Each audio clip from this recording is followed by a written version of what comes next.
بسم اللہ الرحمن الرحیم۔ بسم اللہ الرحمن الرحیم۔ علم مقاصد شریعہ، علم مقاصد شریعہ کا آج سبق نمبر 29 ہے۔ آج کے سبق کا عنوان ہے مقاصد شریعہ کی پہچان استقراء اور تتبع سے۔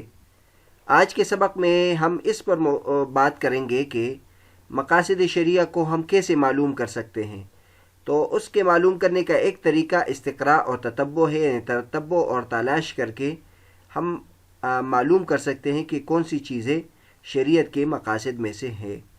پچھلے سبق میں یعنی سبق نمبر 28 میں ہم نے اس پر گفتگو کی تھی کہ مقاصد شریعہ کی پہچان اوامر اور نواہی سے کیسے کر سکتے ہیں۔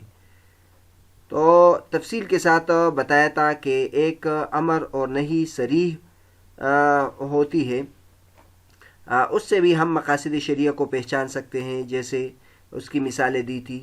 اور ایک امر اور نہی وہ ہے جو صریح نہ ہو، جو خبر کے صیغے میں ہو یا دیگر الفاظ میں ہو لیکن حقیقت میں امر ہو، اس سے بھی ہم شریعت کے مقاصد معلوم کر سکتے ہیں۔ اس کی بھی مثالیں ہم نے آپ کے ساتھ سامنے ذکر کی تھی۔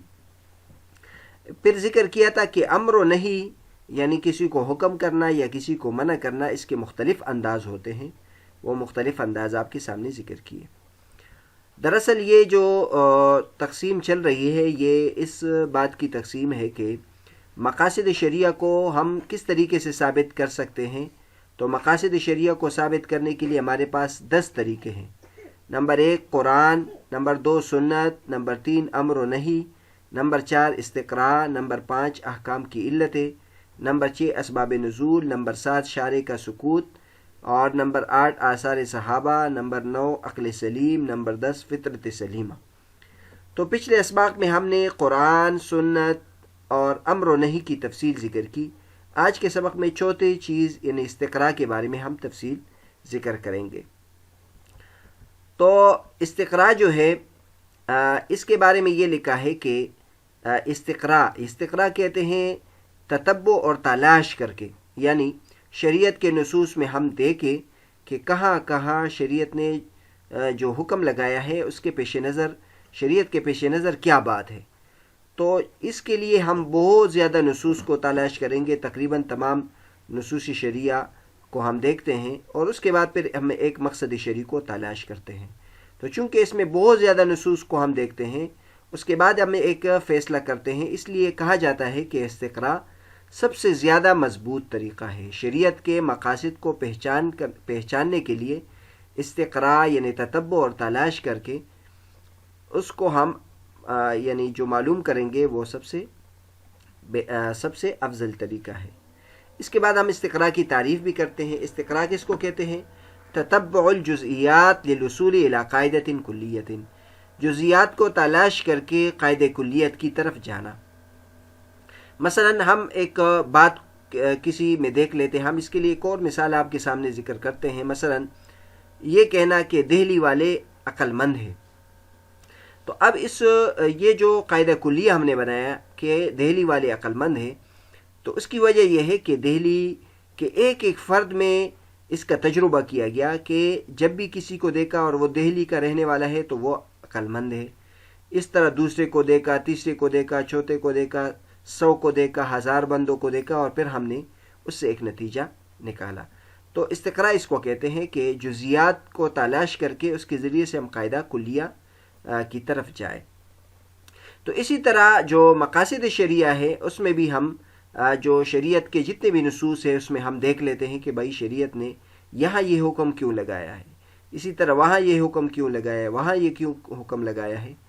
تو بعض جگہ تو صراحتاً مل جاتا ہے اور بعض جگہ ہمیں دلالتاً مل جاتا ہے، اور ہمیں پتہ چل جاتا ہے کہ شریعت کے پیش نظر یہ بات ہے۔ تو یہ اس میں آپ کے سامنے استقراء کا طریقہ بھی آیا کہ استقراء کا طریقہ یہ ہوتا ہے کہ ہم نصوص کو دیکھ لیں کہ شریعت نے تمام جگہ اس کا کیوں حکم لگایا ہے، اور اس کے ذریعے سے پھر ہم نتیجے کی طرف پہنچتے ہیں اور شریعت کا ایک مقصد ہم متعین کرتے ہیں۔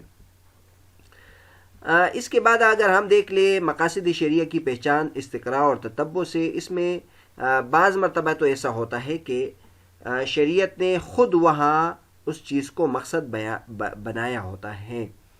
یعنی جب ہم تلاش کرتے ہیں تو وہاں ہمیں خود نص میں یہ بات مل جاتی ہے کہ شریعت نے اس کو یعنی کیوں وہاں حکم لگایا ہے. اس کی مثال ہمارے پاس ہے غرر کی حرمت. غرر کہتے ہیں دھوکہ. تو اب شریعت نے دھوکے سے منع کیا ہے.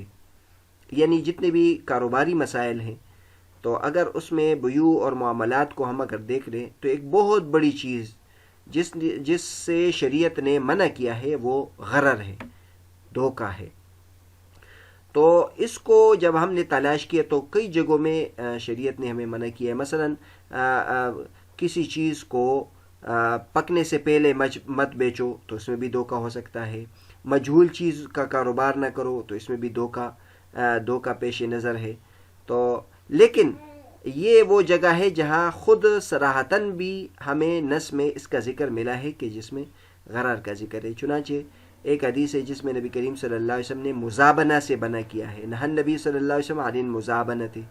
مزابنہ کہتے کس کو کہتے ہیں؟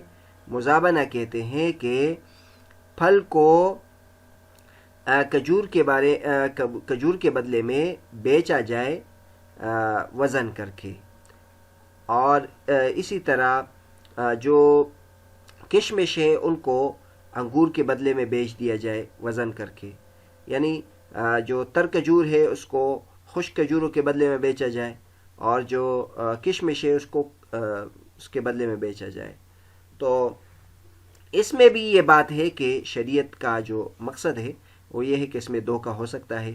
اس لیے کہ مثلا جو کھجوریں تر ہے تو اس میں پانی ہے، پانی خشک ہونے کے بعد اس کی مقدار گھٹ سکتی ہے، اور اسی طرح جو کشمش ہے وہ بھی خشک ہو گئی ہے، اور انگور میں جو پانی ہے پانی خشک ہونے کے بعد وہ کم ہو سکتے ہیں.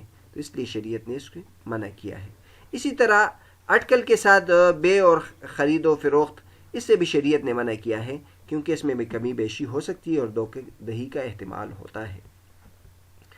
تو بہرحال یہ مباحث چل رہے ہیں کہ مقاصد شریعہ کی پہچان استقراء اور تتبع سے. تو اس میں پھر ہم نے دو صورتیں بیان کی. ایک صورت تو یہ ہوتی ہے کہ کبھی کبھی ہم جب تلاش کرتے ہیں تو وہاں کسی جگہ ہمیں نص بھی مل جاتا ہے، یعنی شریعت کی طرف سے اس مقصد شرعی کی تعین بھی ہو جاتی ہے. تو اگر ایسی صورت ہو تو پھر اس سے مزید قطعیت اس میں آ جائے گی. یعنی خود اگر کسی مقصد شرعی کے بارے میں شریعت کا نص موجود ہے تو وہ اگرچہ اس کے حکم کے لیے کافی ہے، لیکن اگر اس کے ساتھ استقراء بھی شامل ہو جائے اور تتبع اور تلاش بھی ہو جائے، اور یہ بھی معلوم ہو جائے کہ عام طور پر بھی شریعت کا حکم یہ ہے کہ شریعت اس کی بنیاد پر حکم لگاتی ہے، تو اس میں قطعیت آ جائے گی.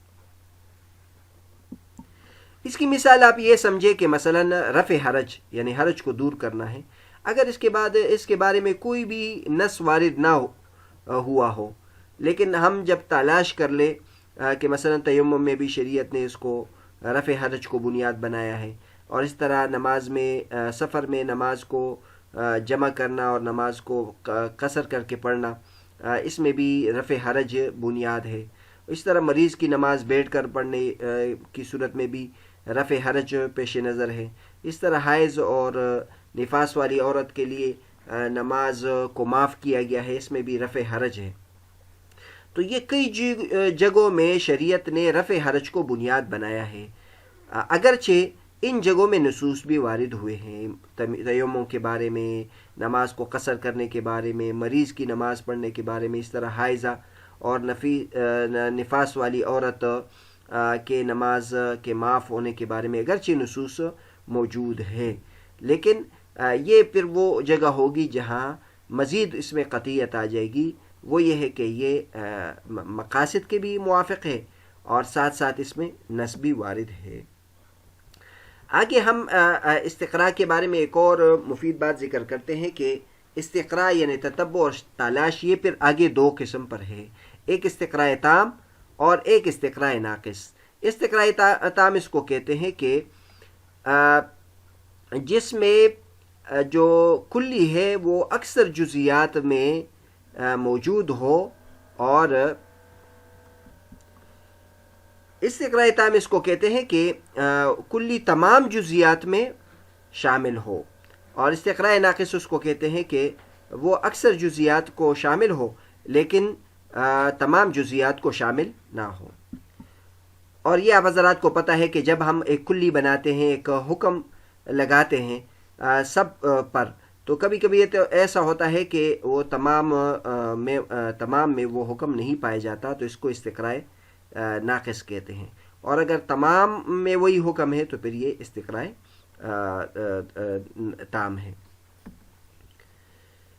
آگے اگر ہم حکم کی طرف جائیں تو استقراء تام یعنی وہ حکم جو تمام جگہ پر موجود ہے تو وہ حجت بھی ہے اور ساتھ ساتھ وہ یقین کا فائدہ بھی دیتا ہے، اور جو استقراء ناقص ہے وہ ظن کا فائدہ دیتا ہے، قطعیات اس سے ثابت نہیں ہوتے۔